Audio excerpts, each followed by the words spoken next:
I looked at a Democratic focus group last night while it was going on. It was so fascinating on so many fronts. But you talked about the issues that these Democrats and independents that lean Democratic thought were going to help Joe Biden and Democrats win. And every one of them mentioned abortion and democracy, or abortion and the economy, or abortion. And you just go down the line and the list. And that's what these Democrats and focus group were saying. And also talked about President Biden's hopes for a second term, of course, hinging on keeping the support of those independents and Democrats who backed him in the 2020 campaign. And that's the group of voters that were featured in a new focus group run by Mark Halperin and Wide World of News. Take a look. It's fascinating stuff here. How do you think he's doing so far? Well, I don't think he's doing well. I think, though, what you're hearing the people closest to him, the people that work with him, they all keep talking about how lucid he is and how he's so sharp and how he's on it. But we're not seeing that. That's what we need to see. It's up to them to prove to us that everything's okay. I agree. Even if he's slow or not as articulate as he was, I think he's still able to make great decisions. He's got surrounding himself with wonderful advisors, and I have every faith.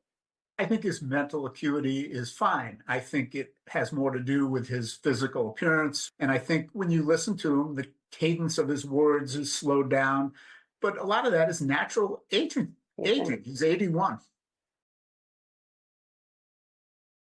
If you were with Joe Biden and he said, Tracy, I'm going to step down and not run, what would you say to talk him out of it? I would say if you do that, then Kamala's running and she will lose. Raise your hand if you agree with Tracy that Vice President Harris would lose to Donald Trump if she were the nominee, that you're confident she would lose.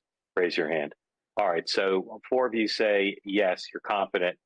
And are the other 3 of you confident she would win? Oh. Or you just don't know? Just don't know. I don't know. Raise your hand if you think that if Joe Biden did step aside, as a lot of people are urging him to do, that she would be the nominee. Raise your hand if you think she would be the nominee if he stepped aside. All right. 2 of you think. All right. Let's go around.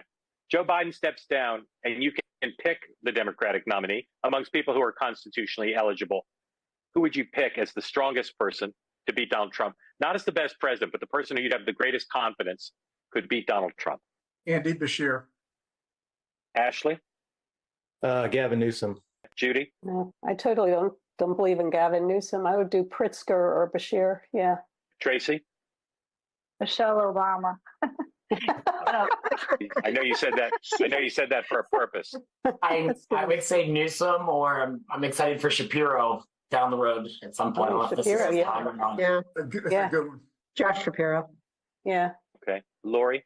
Gretchen Whitmer or Amy Klobuchar. Gretchen Whitmer. Okay. Whitmer could beat his ass. Harvey? Well, my choice has always been Admiral McRaven. But I don't know that he has a chance to. I think Josh Shapiro, I would say, after that. He's too young. Okay. Too young. Or Mayor Pete. I love Mayor Pete. Mayor Pete would never win. No, he's too young. Not yet.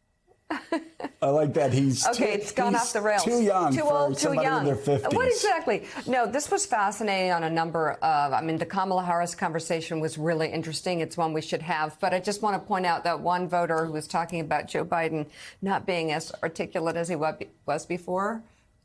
Joe Biden was never articulate, okay? He has a stutter, and he's like a real guy, and he's always talked that way. Maybe a little slower, right? But so what? And I think also when he gets pissed off, the stutter kicks in a little bit. Yeah. That's what I've noticed. But I thought that was an interesting assessment because I don't think Joe Biden is this flourishing, speech maker of the world, although he does a great job and he gets the job done. Right. But he has always been connective, like a real guy, like he could sit at the VFW at a bar with anybody. Yeah, and again, it's what Andy Card once said about George W. Bush. He said elites always made fun of George W. Bush for stumbling around, but actually working voters actually that appealed to him, that he wasn't too slick. He was, they felt like he was one of them.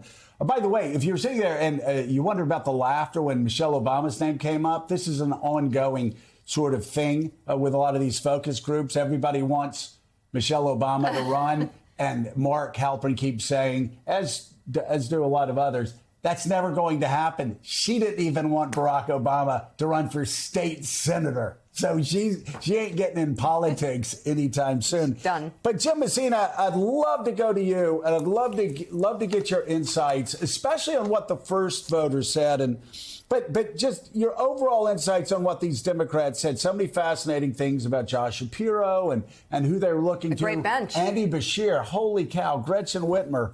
But the first woman who spoke said, I keep hearing how Biden's together and he's articulate behind the scenes, would like to see more of that. I've spent a good bit of time talking to Joe Biden one-on-one, on the phone, throughout the presidency. I can tell you he's more together on foreign policy if you sit and talk to him than anybody else I've talked to. Is he supposed to do cartwheels? What do they want him to do? No, there's a wide gulf between what he's doing right now and doing cartwheels. So, Jim, I actually agree with her sentiment. The Biden I see, the Biden I know, can run laps around Donald Trump. The question is, how do you get that Biden out so other Americans can see him instead of a gaffe at an angry 6-minute press conference? Yep, Joe, I totally agree. And the campaign and the White House agree as well. I mean, that's what campaigns are. They're opportunities to get the candidate out there, to get him in situations where the American public can make the judgments you're talking about.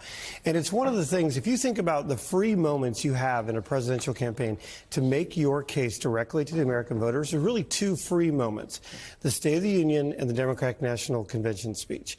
And so the State of the Union coming up on March 7th is another really important moment for him to both make his case to the American public about what he's doing and where he's going to take them, and to draw the straight contrast with the Republicans in the House and in the MAGA movement about what they want to do. And like, the House is doing everything they can to help Joe Biden right now by literally doing nothing. And Biden now needs to go out there and campaign to the American people. We're 251 days before the election. We'll have lots of opportunity to see the president. And I totally agree with you. When they see him interact with voters, when they see him in the town halls, their moment, they will look at themselves and say, this is the guy who we can trust for the next 4 years. And that'll be a really important moment for these voters who want to see that. Molly, we heard a lot in that focus group. Number one, about a deep bench for the Democrats. You go down that list of governors, add in Wes Moore, Gavin Newsom. It's an incredible list, but that's for another time. Joe Biden is the candidate here. It seems to me, listening to those voters and just talking to people casually, it's a question of style over substance. They cringe a little when they see the president on TV. They go, oh, he looks old.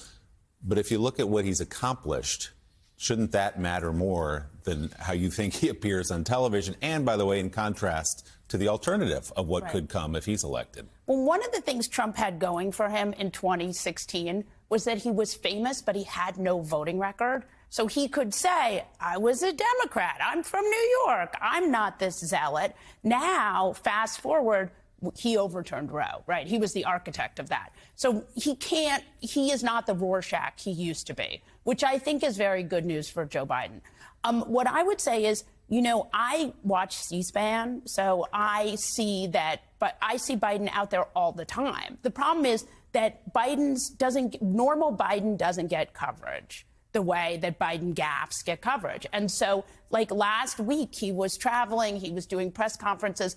I heard him, do questions and answers, and he was fine. Is he a gifted orator? No. Has he ever been a gifted orator? No. Does he need to be a gifted orator? I mean, last night, Trump said that he got Navalny. He got Navalny. Like, the man destroys the English language.